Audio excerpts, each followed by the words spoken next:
Ladies and gentlemen, my name is Christopher Colbert. I am the chair of CME for the American College of Osteopathic Emergency Physicians. I'm also one of the co-moderators for our fall virtual conference held October the 11th through the 10th.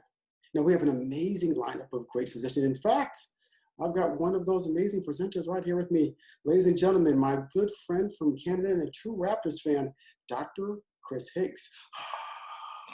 What? How you doing, Chris?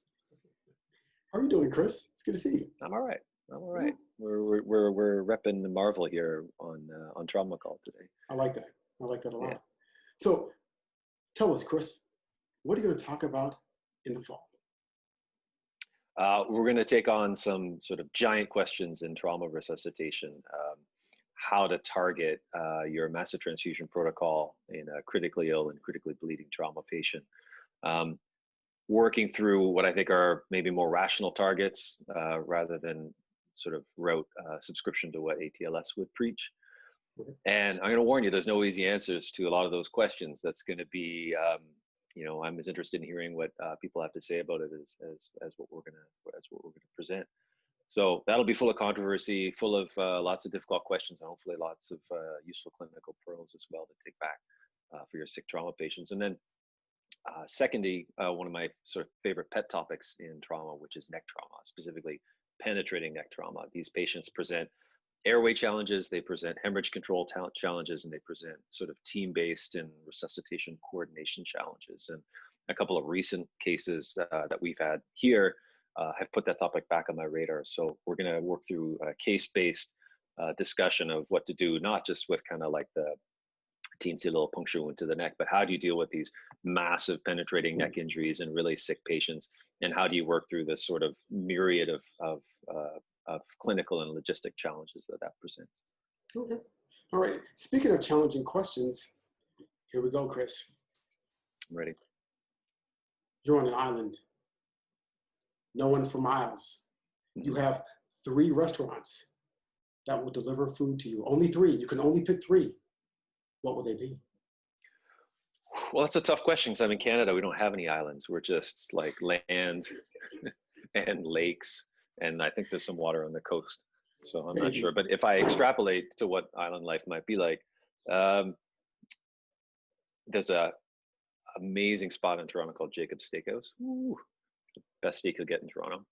So I think if I could eat only one food, and with apologies to the vegans out there, steak would be top of the list. Nice sort of New York strip or a ribeye. Man, actually, that's a business idea. I should see if Jacob's would deliver, because that would be sweet. Anyway, Jacob's Steakhouse #1. I've always said my desert island food, this is going to sound like a weird one for a desert island because it's not really tropical, is pho. I'm a huge pho fan. Okay. And you might know this, but Toronto is this amazing multicultural city with, any food you want, you can get, and there's these amazing pho restaurants. I don't think I could pick one, but I don't know if you can deliver pho. What kind of spills? I go with pho. And then #3, there's this fantastic wood-fired pizza spot in my neck of the woods in the west end of Toronto. Called Pizzerina da Fina. So these sort of amazing wood-fired pizzas that are a big hit with me and my boys. I've got 3, and so we do take it from there all the time. So nice. Steak, pho, wood-fired pizza. Those would be my 3. Question number 2. Other than being an amazing physician, stop. If there was another option for profession, Dr. Hicks, what would it be? Because astronaut's profession.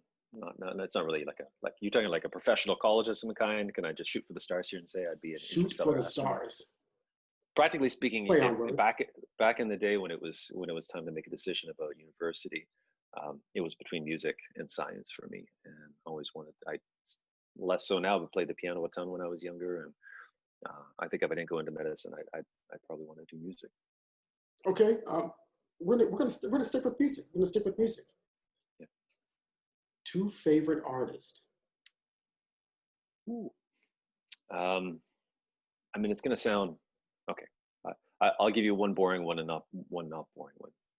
Favorite classical composer of all time, Sergei Rachmaninoff. Amazing sort of modern contemporary classical composer, one of the greatest pianists in the history of the instrument. And Biggie Smalls, my favorite hip hop artist of all time. Unabashedly an East Coast guy, so let's not get that Biggie Tupac thing going. I'm an East Coast guy, so yeah, favorite hip hop artist of all time would be Biggie.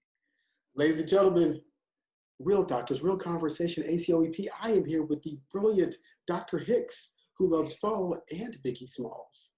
We're looking forward to your conversation in the fall, October the 11th through the 14th.